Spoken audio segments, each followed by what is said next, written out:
من وجهه شمس الضحى من خده بدر الدجى واصله نور الهدى من كفه طاهر الإيمان.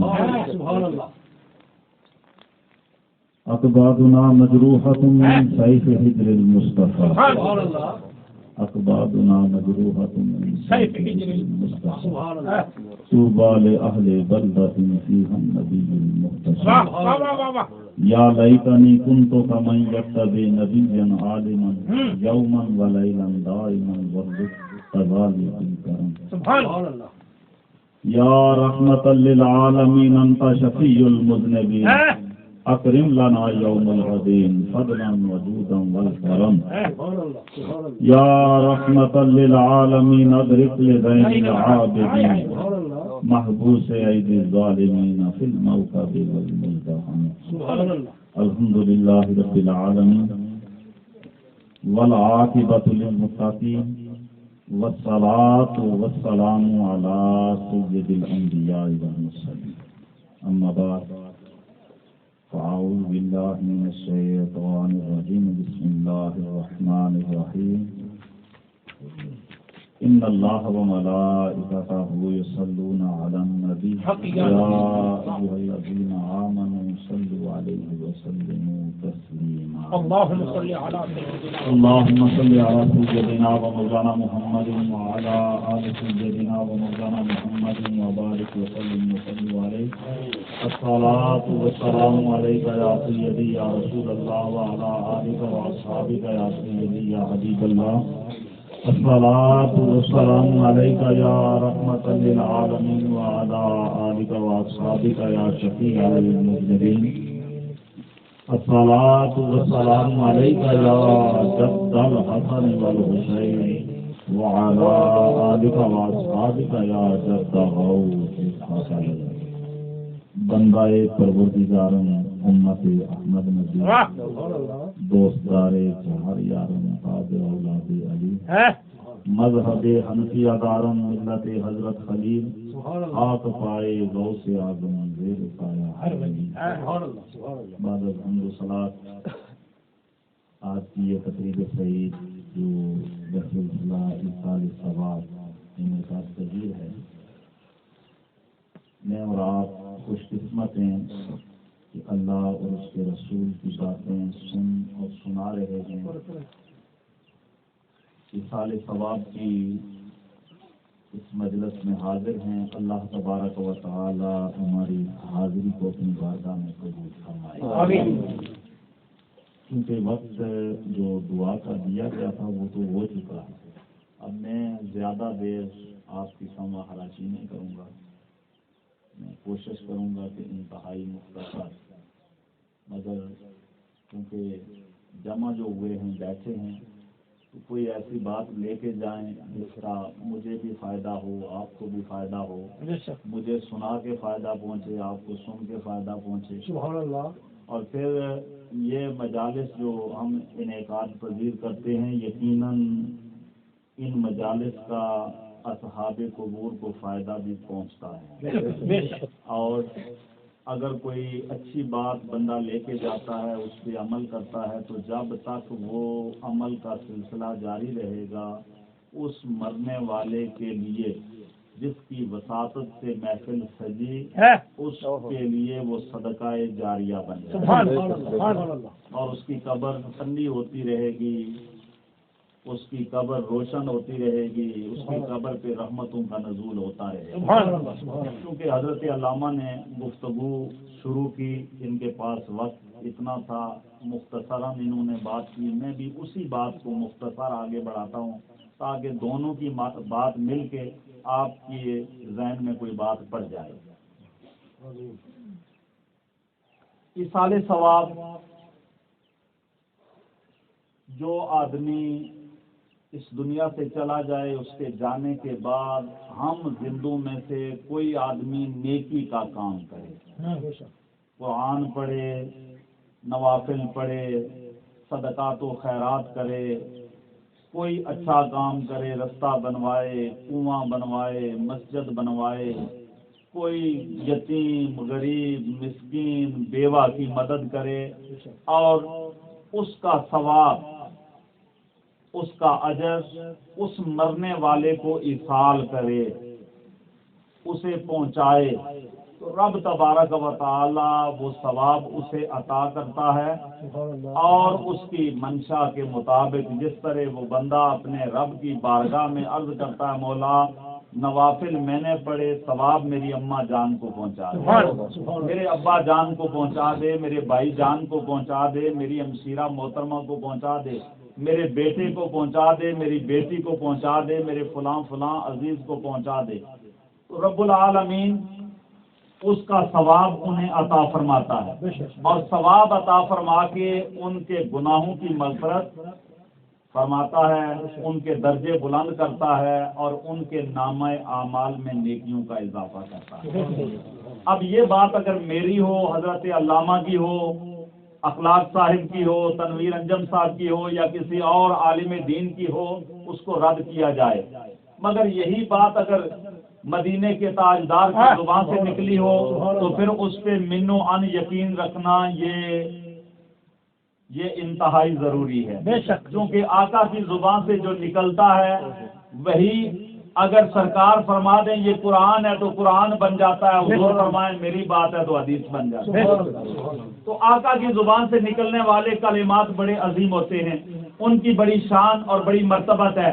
آئیے حضور کی بارگاہ میں چلتے ہیں اور وہیں سے فیض لیتے ہیں، وہیں سے خیرات لیتے ہیں اور اس خیرات کو تقسیم کرتے ہیں۔ میرے آقا فرماتے ہیں مل میت فی القبر الا کالغریق المتغوث ینتظر دعوۃ تلحقہ من اب او ام او اخ او صدیق فاذا لاحقته کان احب الیہ من الدنیا وما فیها وان اللہ تعالی لا یدخل علی اہل القبور من دعاء اہل الارض کامثال الجبال وان ہدیۃ الاحیاء الی الاموات الاستغفار لهم۔ حضور کی حدیث آقا فرماتے ہیں مل میت فی القبر الا کالغریق المتغوث، یہ مرنے والا قبر میں نہیں ہوتا مگر ڈوبنے والے فریادی کی طرح، جس طرح ڈوبنے والا فریادی ہوتا ہے یوں مرنے والا قبر کے اندر ہوتا ہے۔ ڈوبنے والا کیا کہتا ہے کہ مجھے پکڑو، مجھے سہارا دو، مجھے بچاؤ۔ قبر والا کیا کہتا ہے؟ قبر والا بھی انتظار میں ہوتا ہے کہ میری کوئی داد رسی کرے، میری کوئی فریاد سنے۔ یا رسول اللہ وہ تو انتظار میں ہے کہ کوئی ہاتھ تھامے، کنارے لگا دے، ساحل تک پہنچا دے۔ یا رسول اللہ یہ کس بات کے انتظار میں ہے؟ آقا فرماتے ہیں ینتظر دعوۃ تلحقہ من اب او ام او اخ او صدیق، یہ تو اس دعا کے انتظار میں ہے جو اس کے باپ کی جانب سے پہنچنے والی ہے، جو ماں کی جانب سے پہنچنے والی ہے، جو بھائی کی جانب سے پہنچنے والی ہے، جو دوست کی جانب سے پہنچنے والی ہے۔ یہ ان دعاؤں کے انتظار میں ہے، ادھر اسے دعا ملے گی، ادھر اسے اس دعا کا اجر ملے گا، ادھر اسے اس دعا کا ثواب ملے گا۔ تو کیا ہوگا؟ فَإِذَا لَحِقَتْهُ كَانَ أَحَبَّ إِلَيْهِ مِنَ الدُّنْيَا وَمَا فِيهَا، جب وہ دعا اسے ملے گی دنیا سے بھی اسے زیادہ محبوب ہوگی، دنیا کی ہر شے سے زیادہ محبوب ہوگی، کائنات کی ہر شے سے زیادہ یہ دعا اس کے لیے محبوب ہے، پسندیدہ ہے۔ آج میں چاہتا ہوں میری زمین کنال ہے، 4 کنال ہو جائے، مجھے یہ بات پسند ہے، لیکن رب محمد کی قسم کہ اگر ساری کائنات کی زمین قبر کے اندر بندے کے نام کی جائے وہ اتنا خوش نہیں ہوگا جتنے تیرے اٹھے ہوئے ہاتھوں اور تیرے ہلتے ہوئے لبوں کے 2 بولوں سے وہ بندہ خوش ہو جائے گا۔ اللہ اکبر۔ حضور سید عالم فرماتے ہیں جب یہ دعا اسے پہنچتی ہے تو وہ دنیا و ما فیہا کی ہر شے سے زیادہ اس کو پا کے خوش ہوتا ہے۔ ان اللہ تعالی لا یدخل علی اہل القبور من دعاء اہل الارض، بے شک اللہ تعالی زندوں کی دعاؤں کو، اہل زمین کی دعاؤں کو قبروں والوں پہ پیش کرتا ہے۔ یا رسول اللہ کیسے؟ سرکار فرماتے ہیں کام سالل جبال، بڑے بڑے پہاڑوں کی صورت میں جس طرح پہاڑ دنیا میں آپ کو نظر آ رہے ہیں، یوں بڑی بڑی نیکیاں رب تعالیٰ ان قبروں والوں پہ پیش کرتا ہے. اور حضور فرماتے ہیں ان ہدیۃ الاحیاء الی الاموات الاستغفار لهم. اور زندوں تمہارا مرنے والوں کے لیے تحفہ کیا ہے؟ آقا فرماتے ہیں تمہارا ہدیہ، تمہارا تحفہ ان مرنے والوں کے لیے، ان اصحاب قبور کے لیے، ان کے لیے دعائیں مغفرت کرنا ہے، ان کے لیے دامن پھیلانا ہے، ان کے لیے رب سے مانگنا ہے، ان کے لیے رب تعالیٰ کی بارگاہ میں التجا کرنی ہے. تم رب سے مانگو گے، رب تعالیٰ انہیں عطا فرمائے گا. دوسری حدیث سنیے، میں تشریح میں نہیں جا رہا، اس کی بہت زیادہ وضاحت نہیں کر رہا، حدیث اور ترجمہ اس لیے یاد کر رہا ہوں کہ آپ کے ذہن میں یہ بات رہے کہ یہ بات کسی مولوی کی نہیں، کسی پیر کی نہیں، کسی عام فرد کی نہیں، یہ مدینے کے تاجدار کی زبان سے نکلے ہوئے جملے ہیں، الفاظ ہیں، اور ان الفاظ پہ یقین رکھنا، ایمان رکھنا، یہ ہر مومن کے لیے ضروری ہے. دوسری حدیث سنیے، حضور سید عالم صلی اللہ تعالی علیہ وسلم کے پیارے صحابی ہیں حضرت انس بن مالک رضی اللہ تعالی عنہ.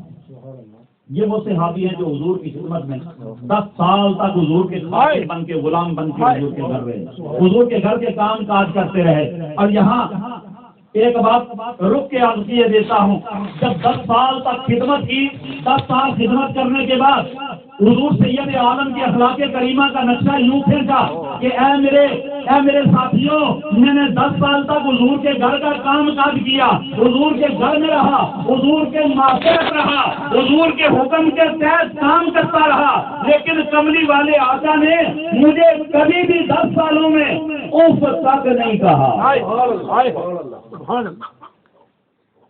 یہاں جو بات آپ کی نظر کرنا چاہتا ہوں وہ کیا ہے میرے بھائیوں؟ آج ہمیں بھی کبھی کوئی عہدہ مل جاتا ہے، ہمیں گھر کے اندر سربراہی مل جاتی ہے، اپنے ادارے کے اندر سربراہی مل جاتی ہے، ہم جہاں ہیں وہاں چند افراد ہمارے ماتحت ہوتے ہیں، اور ہماری آنکھیں ہماری پہچانی سے اوپر چلی جاتی ہیں کہ ہم تو سربراہ ہیں، لیکن وہ بھی سربراہ ہیں.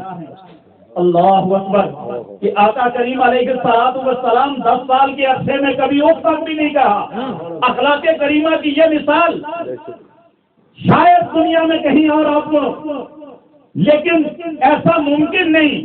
یہ حضور سید عالم صلی اللہ تعالی علیہ وسلم کی عظمت، آپ کی شان، آپ کی مرتبت اور آپ کا مقام ہے کہ آپ اپنی آنے والی امت کو یہ درس دینا چاہتے ہیں، اور خود خلاق عالم ارشاد فرماتا ہے اے کائنات والو، اگر تمہیں میری بارگاہ تک شرف باریابی چاہیے تو پھر لقد کان لکم فی رسول اللہ اسوۃ حسنہ. تم میرے محبوب کی اداؤں کو اپنا کے آؤ، میں تمہیں اپنا محبوب بنا لوں گا. تم میرے محبوب کی راہ کو اپناؤ، دیکھو میں تمہیں اپنے قریب کر لوں گا. میرے بھائیوں، میرے بزرگوں میں یہ عرض کر رہا تھا کہ اگر ہمیں کسی پہ دسترس ملتی ہے نا، ہم کسی سے بڑے ہو جاتے ہیں. کوئی ہمارے ماتحت آ جاتا ہے تو ہمیں حضور کے اخلاق کریمہ کو پیش نظر رکھنا ہے، گھر کے اندر بھی، گھر کے باہر بھی، آئلی زندگی کے اندر بھی، اور پھر جہاں جہاں ہمارا تعلق بنتا ہے وہاں ہم نے حضور کی زندگی کو فالو کرنا ہے، حضور کی بات کو فالو کرنا ہے، حضور کے طریق کو اپنانا ہے. پھر دیکھتے جاؤ کہ رب کے کرم کی بارش کس طرح سے بے نازل ہوتی ہے. اللہ اکبر. عرض یہ کر رہا تھا انس بن مالک رضی اللہ تعالیٰ عنہ حضور کی بارگاہ میں آئے اور آ کے عرض کیا کی، حدیث کے الفاظ غور سے سنیں. حضور کی بارگاہ میں آئے اور عرض کی یا رسول اللہ صلی اللہ علیہ وسلم. یا رسول اللہ کہنا آج کی بات نہیں، کملی والے کے صحابہ بھی کہا یا رسول اللہ صلی اللہ علیہ وآلہ وسلم، یا رسول اللہ انا نتصدق عن موتانا ونحج عنهم وندعو لهم هل يصل ذلك اليهم؟ قال نعم انه لا يصل اليهم ويفرحون كما يفرح احدكم بالطبق اذا اهدي اليه. یا رسول اللہ ہم اپنے اموات کی جانب سے صدقے کرتے ہیں، صدقات کرتے ہیں، صدقات میں ساری چیزیں آ جاتی ہیں، صدقے کے جتنے افراد ہیں وہ سارے اس میں آ جاتے ہیں۔ یا رسول اللہ ہم اپنے اموات کی جانب سے صدقات کرتے ہیں، وَنَحُجُّ عَنْهُمْ ان کی طرف سے حج بھی کرتے ہیں، وَنَدْعُو لَهُمْ اور ان کے لیے دعائیں بھی کرتے ہیں۔ حال یاسل و ذالک الیہم یا رسول اللہ کیا یہ ساری چیزیں ان کو پہنچتی ہیں؟ اور آج کے پڑھے لکھے دور کا سوال بھی یہی ہے کہ قبر والا تو قبر میں چلا گیا، ہم یہاں بیٹھ کے پڑھتے ہیں، کیسے پہنچتا ہے؟ قبر کے اندر کیسے گیا جی؟ یہ ہمارا پڑا ہوا اسے کیسے فائدہ پہنچا سکتا ہے جی؟ یہ ہمارا کھایا ہوا اسے کیسے فائدہ پہنچا سکتا ہے جی؟ یہ ہمارا پہنا ہوا اسے کیسے فائدہ پہنچا سکتا ہے؟ تو حضرت انس ابن مالک رضی اللہ تعالی عنہ نے یہی سوال کر کے قیامت تک آنے والے مومنین کے لیے، مسلمین کے لیے ان کی تسلی اور تشفی کا بندوبست کر دیا۔ عرض کی یا رسول اللہ حال یاسل و ذالک الیہم کملی والے یہ ساری چیزیں انہیں پہنچتی ہیں؟ قال نعم میرے آقا نے فرمایا جی ہاں، انہ لیاسل الیہم یہ ساری چیزیں ان کو پہنچتی ہیں، ویفرحون اور وہ خوش ہوتے ہیں۔ یہ جو پڑھے لکھے حضرات ہیں نا، فارحہ یفرح کا معنی کیا ہے؟ خوش ہونا، مسرت کا اظہار کرنا، خوش ہونا۔ بھائی کیسی خوشی انہیں ملتی ہے؟ کما یفرحون احدکم بالطبق اذا اہدی الیہ جس طرح تم میں سے اپنے کسی بھائی سے، کسی دوست سے، کسی عزیز سے کوئی تحفہ لے کے خوش ہوتا ہے، یوں قبر والا تمہاری دعا اور ارسال ثواب سے خوش ہوتا ہے۔ سبحان اللہ۔ تیسری حدیث اور بات بتا کرتا ہوں، کیونکہ میں نے پہلے عرض کیا ہے کہ میں زیادہ ٹائم نہیں لوں گا۔ حضور سید عالم صلی اللہ تعالی علیہ وآلہ وسلم کے غلاموں، شاید کسی کے ذہن میں یہ بات آ جائے کہ دیکھیں جی بھائی کی دعا، ماں کی دعا، بیٹے کی دعا، دوست کی دعا کا تو ذکر ہوا، یہ عام جو اتنے لوگ جمع ہم کر لیتے ہیں ان کا فائدہ، یہ اتنے لوگوں کے جمع ہونے سے بھی کوئی فائدہ پہنچتا ہے؟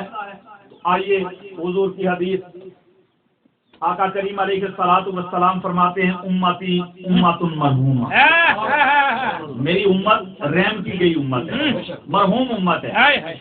یہ دیکھیں نا، مرحوم کا معنی کیا ہے؟ رحم کیا گیا، اس میں مفعول ہے، رحم کیا گیا۔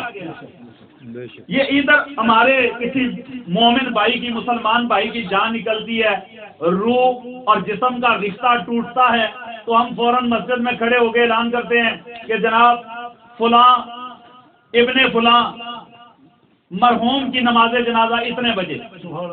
جی مرحوم کہہ دیتے ہیں، فوراً کہہ دیتے ہیں، کیوں کہتے ہیں؟ میرے پاس، آپ کے پاس کیا گارنٹی ہے کہ یہ مرحوم ہے، اس پہ رحم ہوا ہے؟ کوئی گارنٹی نہیں۔ ہاں گارنٹی ہے، کیسے کہ ہمارے آقا نے فرمایا امتی امت مرحومہ، میری امت کا ہر فرد رحم کیا گیا ہے۔ یا رسول اللہ کیسے اس سے رحم ہوا؟ فرمایا تدخل قبورها بذنوبها وتخرج من قبورها لا ذنوب عليها تمخص عنها باستغفار المؤمنین۔ حضور فرماتے ہیں میری امت رحم کی گئی امت ہے۔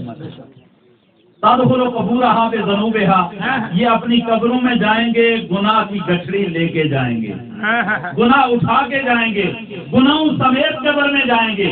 وَتَخْرُجُ مِنْ قُبُورِهَا لَا ذَنُوبَ عَلَيْهَا اور جب یہ قبروں سے نکلیں گے، جس وقت یہ قبروں سے اٹھیں گے، جب یہ دوبارہ قبروں سے آئیں گے واپس، لا ذنوب علیہا کوئی گناہ نہیں، ان پہ کوئی گناہ نہیں ہوگا، گناہ مٹ جائیں گے، گناہ ختم ہو جائیں گے، گناہ محو ہو جائیں گے۔ گناہ کیسے محو ہوں گے، کیسے ختم ہوں گے؟ آقا فرماتے ہیں تمخص عنہا باستغفار المؤمنین، میرا پروردگار مٹا دے گا، محو کر دے گا۔ کیسے؟ بے استغفار المؤمنین، یہ مومنوں کی دعاؤں کی وجہ سے۔ ادھر مومن دعائیں کریں گے، ادھر قبروں والوں کے گناہ مٹا دیے جائیں گے، ادھر ان پہ کرم ہو جائے گا۔ اور یہی وجہ ہے کہ آپ نے بارہا مرتبہ یہ بات سنی ہوگی کہ قبرستان سے جب کوئی حافظ قرآن، حافظ با عمل،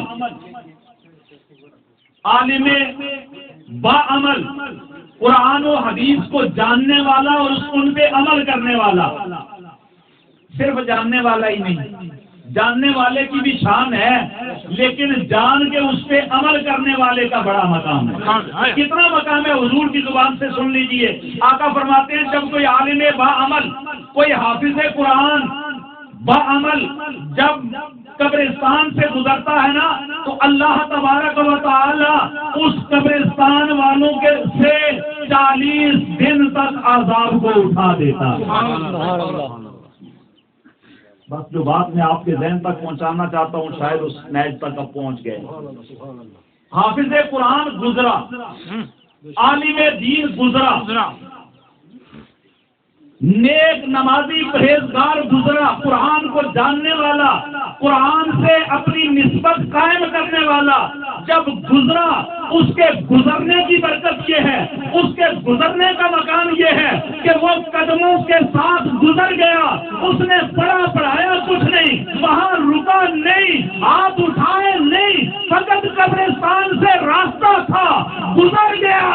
رب نے کرم یہ کیا کہ 40 دن تک وہاں سے عذاب کو اٹھا دیا۔ ذرا سوچو تو صحیح، جو عالم دین کھڑا ہوا، جو حافظ قرآن کھڑا ہوا، اس نے کھڑے ہو کے رب کا قرآن پڑھا، رب کی بارگاہ میں دامن پھیلایا، رب نے ان پہ کتنا کرم کیا ہو۔ اللہ اکبر۔ باتیں بے شمار ہیں، لیکن وقت اپنے دامن میں اختصار رکھتا ہے، اور میں نے بھی عرض کیا تھا کہ میں اپنی بات کو مختصر کروں گا۔ اللہ تبارک و تعالی ہماری ان ٹوٹی پھوٹی معروضات کو اپنی بارگاہ میں قبول فرمائے، اور ہمیں اپنے اموات کے ساتھ اخلاص نصیب کرے۔ ان کے جانے کے بعد ان کے پیچھے دامن پھیلانے کے لیے، ان کے پیچھے ہاتھ اٹھانے اور ان کے پیچھے دعائیں کرنے کی توفیق عطا فرمائے۔ رب العالمین اپنے پیارے محبوب کریم علیہ